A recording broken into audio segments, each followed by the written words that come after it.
Hello students, तो आज हम डिस्कस करने वाले हैं electric field on the axis of dipole. तो डायपोल की एक्सिस पर इलेक्ट्रिक फील्ड का क्या फॉर्मूला आता है, कैसे आता है, आज वो सारा डिस्कशन इस वीडियो में हम करने वाले हैं। उससे पहले ये समझना ज़रूरी है कि डायपोल की एक्सिस से पास होने वाली लाइन को क्या बोलते हो और उसके परपेंडिकुलर पास होने वाली लाइन को क्या बोलते हो। ठीक है, मतलब हमें ये समझाना है आपको कि एक्सियल लाइन, इक्वेटोरियल लाइन और जनरल जो लाइन या जनरल पॉइंट क्या होगा, क्योंकि मुझे 3 पॉइंट चाहिए आपको।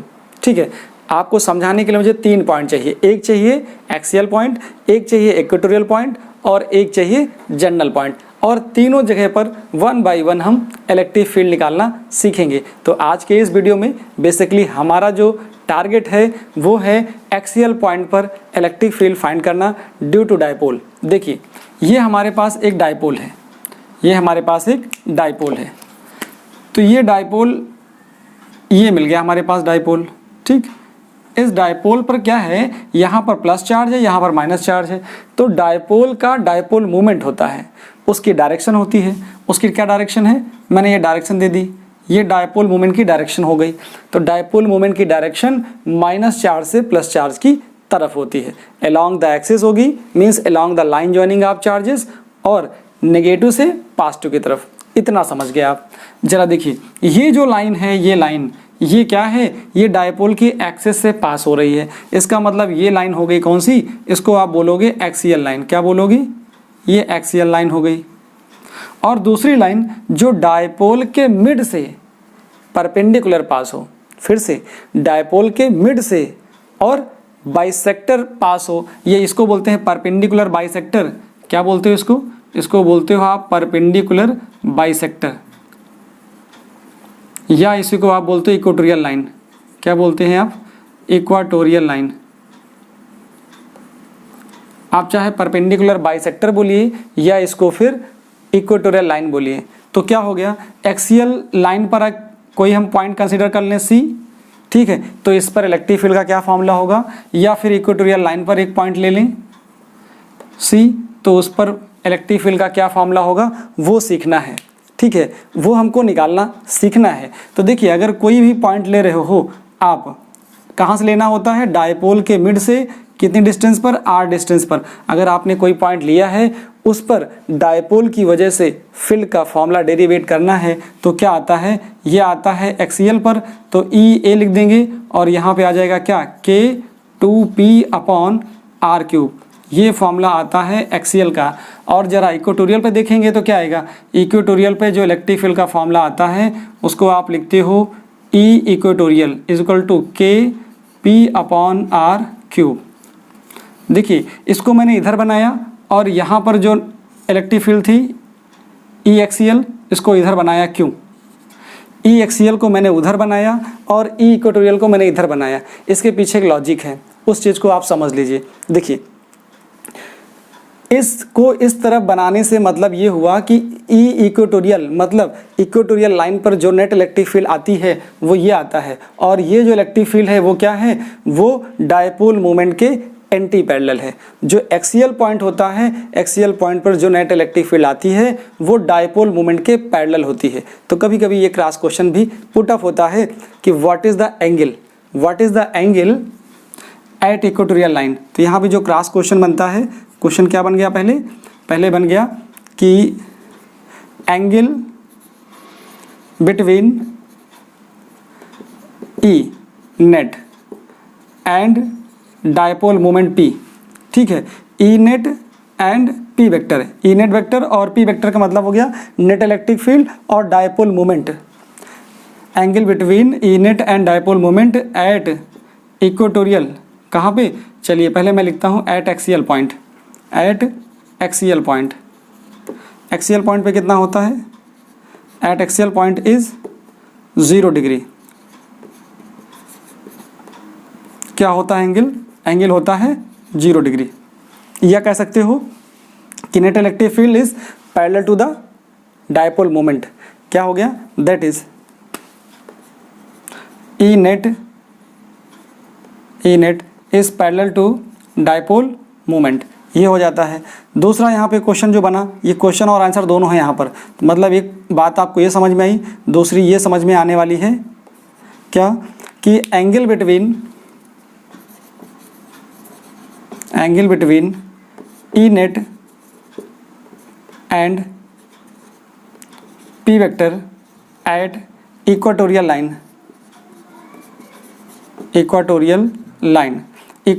पे क्या हो जाता है, थीटा इक्वल टू ये होता है 180 डिग्री, या कह सकते हो आप दैट इज ई इक्वाटोरियल जो फील्ड होती है वो एंटी पैरेलल होती है, क्या होती है, that is E equatorial is anti parallel to the P vector. मतलब यहाँ पर जो नेट फील्ड आती है इक्वेटोरियल लाइन पर, इक्वेटोरियल जो लाइन होती है उसका कोई भी पॉइंट ले लेंगे, उस पर कोई भी पॉइंट लेंगे तो वहाँ जो फील्ड आएगी वो इतनी आएगी, और वो क्या है, डायपोल मोमेंट के एंटी पैरेलल है। और एक्सियल लाइंस पर जो पॉइंट होगा वहाँ पर जो नेट आएगा वो क्या आएगा, वो आता है डायपोल मोमेंट के पैरेलल आता है। मतलब तो पहले एंगल आपको समझ में आ गया कि इक्वेटोरियल पॉइंट पर ई नेट और डायपोल मोमेंट में क्या रिलेशन होता है। एक रिलेशन और आपको समझाना है मुझे, फिर हम टॉपिक पे आते हैं। देखिए क्या रिलेशन है, इन दोनों में क्या रिलेशन होता है, जरा देखिए इन दोनों में क्या रिलेशन होता है। एक तो ये क्वेश्चन हो गया, एंगल का खेल था। दूसरा क्वेश्चन ये बनता है रिलेशन बिटवीन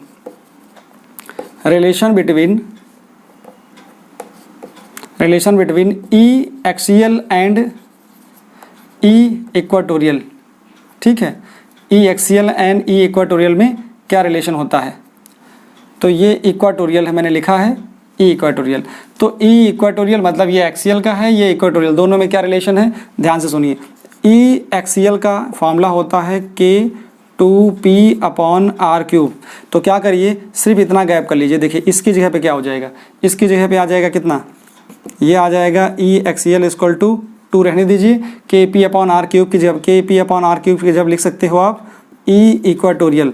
इसका मतलब क्या हुआ, इसका मतलब ये हुआ अगर आपको इक्वाटोरियल पता हो तो एक्सियल की फील्ड आप बता सकते हो। मीन्स एक्सियल की जो फील्ड होती है वह इक्वाटोरियल की फील्ड की 2 टाइम्स होती है। तो 2 क्वेश्चन आपको यहाँ से मिल जाते हैं।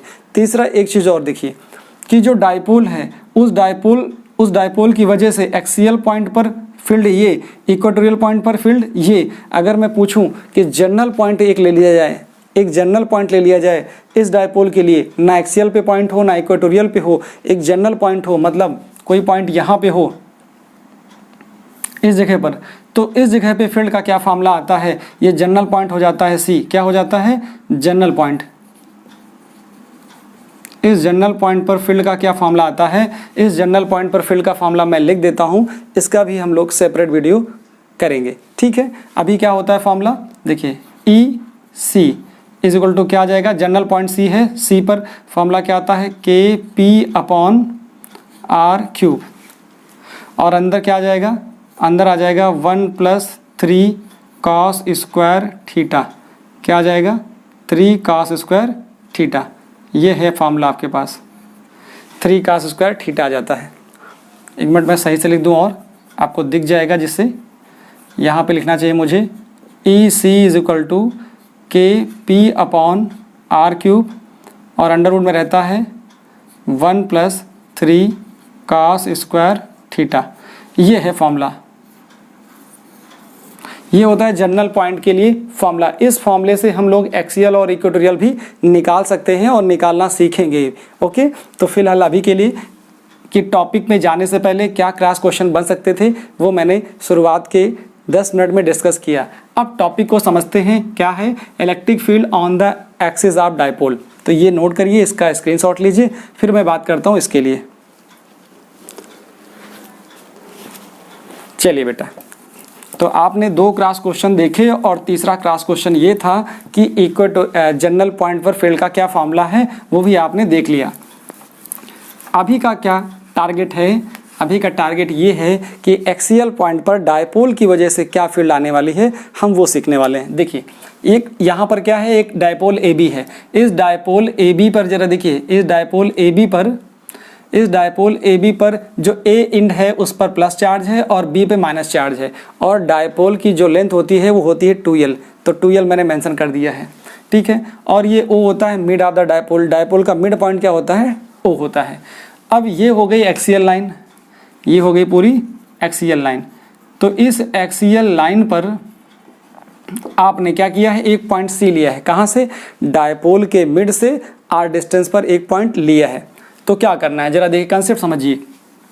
तो प्लस चार्ज यहाँ से ले लिया आपने, O से r डिस्टेंस पर एक पॉइंट लिया है, तो प्लस चार्ज से पॉइंट C की डिस्टेंस क्या होगी, जहाँ पर आप फील्ड निकालना चाह रहे हो। तो देखिए यहाँ से जो डिस्टेंस होगी इसकी, ये हो जाएगी r माइनस एल। कैसे आई, देखिए यहाँ से यहाँ तक है r और ये पार्ट है l, तो r में से l हटा दीजिए तो r माइनस l आ गया। वैसे ही देखिए यहाँ तक है r, उसमें l जोड़ दीजिए तो ये कितना हो जाएगा टोटल, ये हो जाएगा r प्लस l। तो आप क्या देख रहे हो, आपने यहाँ पर दो चीज़ें निकाल दी। प्लस चार्ज से जिस पॉइंट पर फील्ड निकालनी है, पहला काम, जिस पॉइंट पर फील्ड निकालनी है चार्जेस से उन पॉइंट की डिस्टेंस तो चाहिए, चार्जेस से उस पॉइंट के डिस्टेंस चाहिए जहाँ पर आपको फील्ड निकालना है, ठीक है। अब जरा देखिए, तो इसका क्या कंसीडरेशन है, पहले वो लिख लेते हैं। इसका कंसीडरेशन क्या होगा, तो सबसे पहले बताइए कि ए बी क्या है। ए बी क्या है, ए बी हमारे पास इलेक्ट्रिक डायपोल है। क्या है, A B is an electric dipole, मैंने लिख दिया एन इलेक्ट्रिक डायपोल, ये हमारे पास इलेक्ट्रिक डायपोल हो गया। N electric dipole having dipole moment क्या है, इसका डायपोल मोमेंट P है, इसका डायपोल मोमेंट मैंने P ले लिया। अब ज़रूरत क्या चीज़ है, अब ज़रूरत ये है कि पॉइंट कहाँ पर लिया है ये बताना। तो मैं लिखता हूँ R क्या है, R हमारे पास क्या है, R है डिस्टेंस कहाँ की, उस पॉइंट की जहाँ पर आपको फील्ड निकालनी है। तो ऐसा लिख देता हूँ कि पहले लिखता हूँ C, मैंने C क्या होता है, point, C be the point on axial line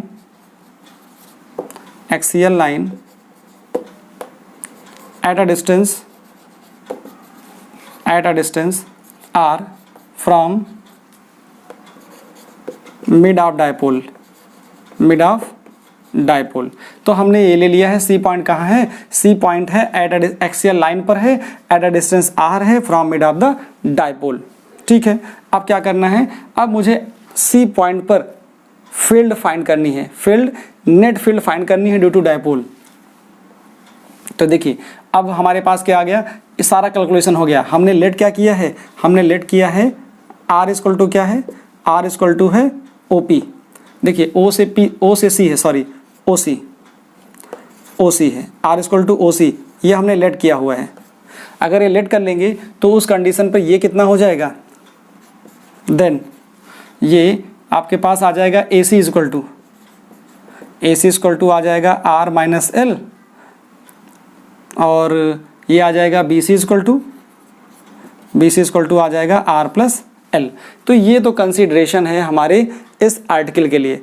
अब हम बात करते हैं कि प्लस चार्ज की वजह से इस पॉइंट पर फील्ड क्या होगी। पहले कंसेप्ट समझ लीजिए। तो प्लस चार्ज की वजह से इस पॉइंट पर जो फील्ड होगी, प्लस चार्ज की वजह से जो फील्ड आती है वो अवे फ्रॉम द पॉइंट होती है, अवे फ्रॉम द पॉइंट। तो इस चार्ज की वजह से जो यहाँ पर फील्ड होगी वो इस साइड में आएगी। इसको मैं लिख देता हूँ E प्लस Q, क्या लिखता हूँ, प्लस Q। अच्छा, माइनस चार्ज की वजह से फील्ड क्या आएगी इस पॉइंट पर, वो टूवर्ड द चार्ज आएगी, टूवर्ड द चार्ज। तो मैं इसको लिख देता हूँ E माइनस Q। तो E प्लस Q और E माइनस Q पहले निकाल लिया जाए तो क्या लिखा जाएगा, यहाँ पे लिखा जाएगा, एरो बनाइए, electric field intensity at point P due to sorry P point नहीं है, एट पॉइंट है, at point C due to plus Q।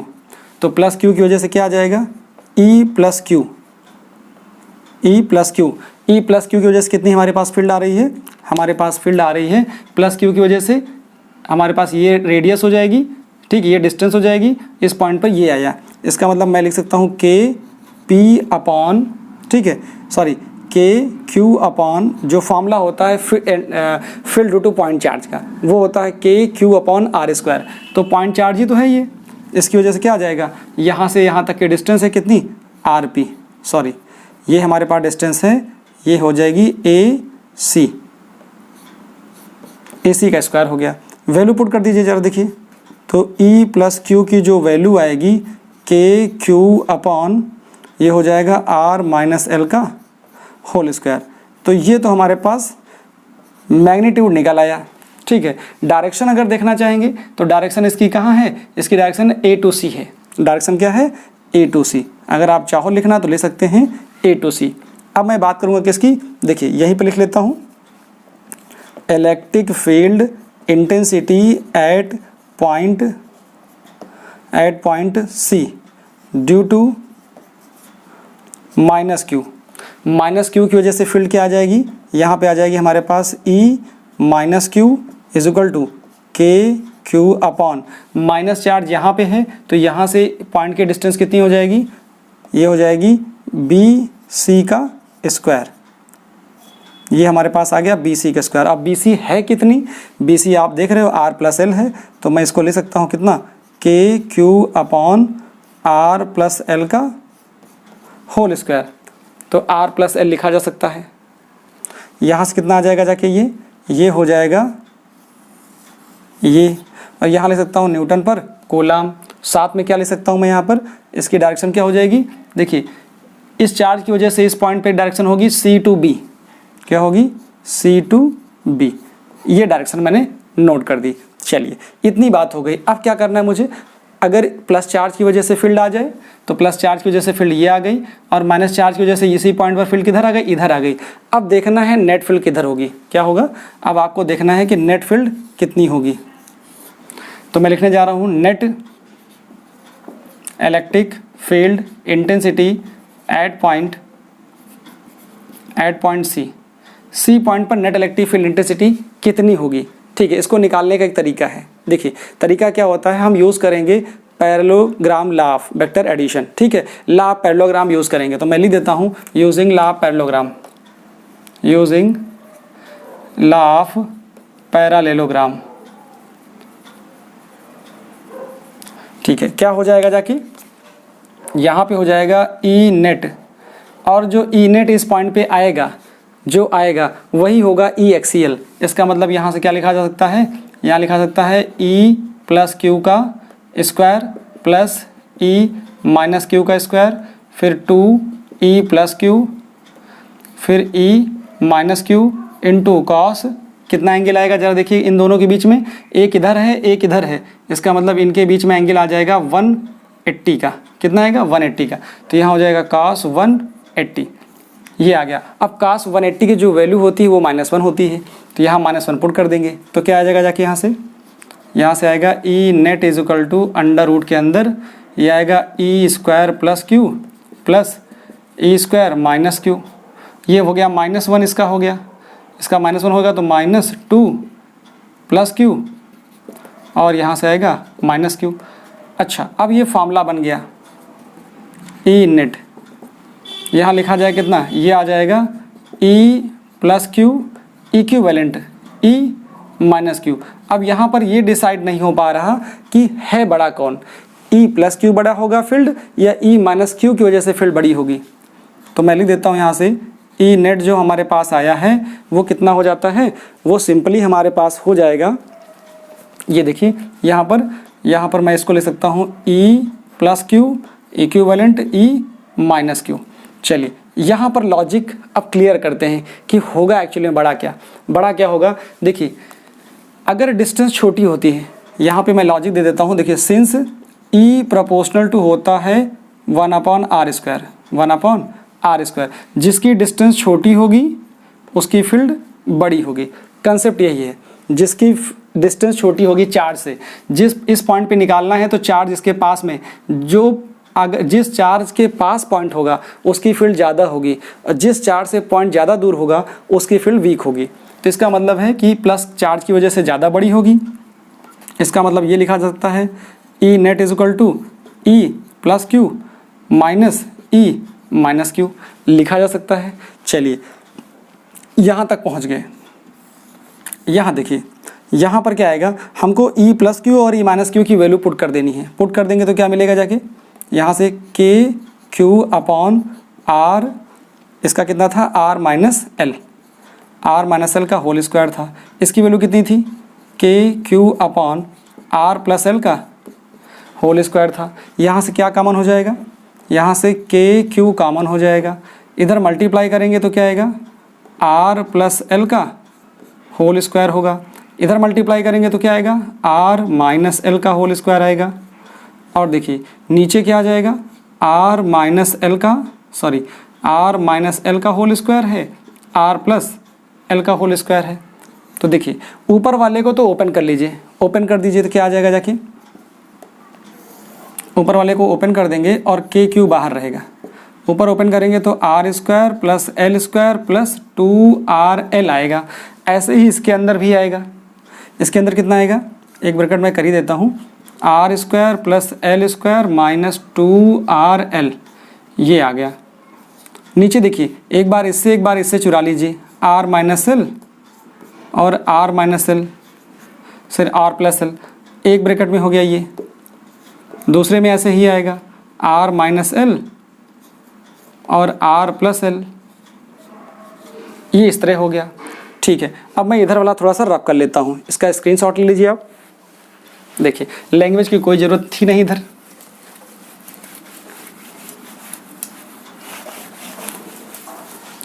चलिए यहाँ देखिए, इसके बाद क्या होता है, यहाँ पे एक स्टेप बन सकता था।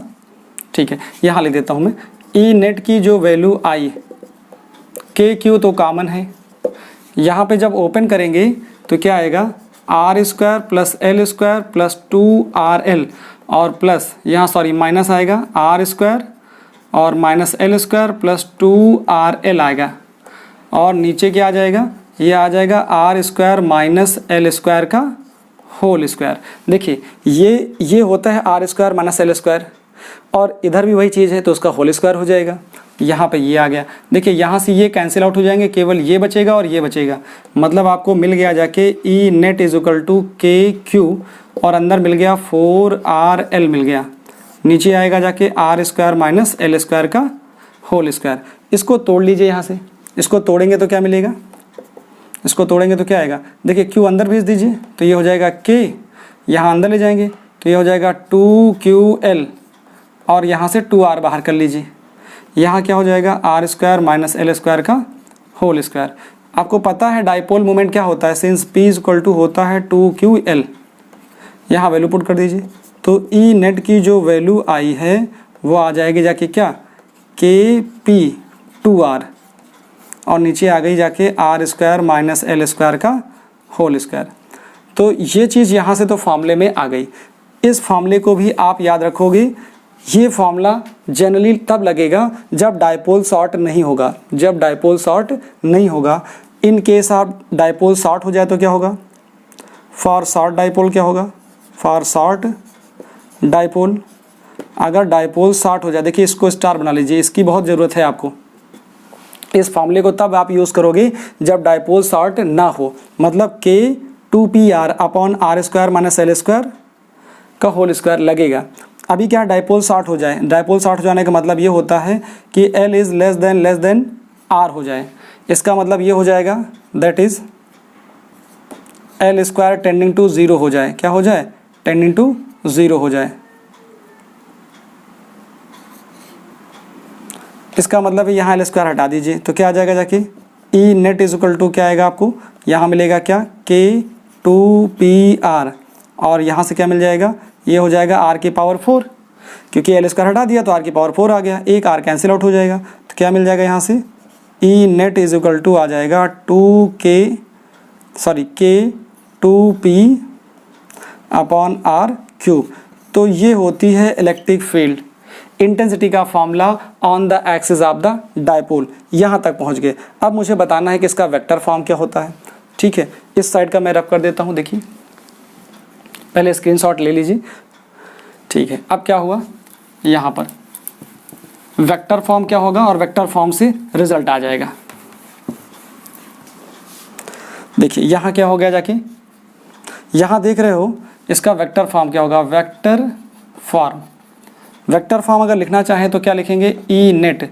जैसे ही ई नेट के ऊपर वेक्टर लगाएंगे, या ई नेट क्या है, एक्सीएल का है तो एक्सीएल लिख दीजिए, चाहे ई नेट लिखे या ई एक्सीएल लिख दीजिए। और क्या आएगा जाके इसके ऊपर, देखिए 2 यहाँ के 2p अपॉन आर क्यूब, तो यहाँ पर वेक्टर लगा दीजिए। आप देख रहे हो कि जो डायरेक्शन ई नेट की है एक्सियल पॉइंट पर, वो सेम एज है डायपोल मोमेंट की। इसका मतलब क्या है, direction of E net and p is same at axial point, that is E net is parallel to the direction of dipole moment at axial position। तो ये बात आप याद रखोगे, इस तरह का ऑब्जेक्टिव क्वेश्चन भी बन जाता है। अच्छा, ज्ञान की बात यहाँ पे क्या मिलेगी आपको, जरा ज्ञान भी ले लीजिए कि जो डायपोल की वजह से फील्ड आती है, देखिए field, electric field intensity due to dipole, ये क्या होती है, ई प्रोपोर्शनल टू 1/r³ को फॉलो करती है। जबकि electric field intensity due two point charge क्या फॉलो करता है, पॉइंट चार्ज ये फॉलो करता है ई प्रोपोर्शनल टू 1/r²। इसका मतलब ये इन्वर्स स्क्वायर लॉ को फॉलो करता है, कौन सा, electric field intensity due two point charge. लेकिन डायपोल की वजह से जो फील्ड आती है वो कभी भी इन्वर्स स्क्वायर लॉ को फॉलो नहीं करती। होपफुली जो भी चीज़ें थी मैंने आपको इस टॉपिक से रिलेटेड एक एक करके ओपन करके बताया है। वीडियो को लाइक कीजिए, कमेंट कीजिए और जितना हो सके अपने दोस्तों के साथ शेयर कीजिए। मिलते हैं नेक्स्ट वीडियो में, जिसमें हम डिस्कशन करेंगे electric field on the perpendicular line, means electric field due to dipole on bisector, perpendicular bisector, और you can say electric field due to dipole on equatorial line.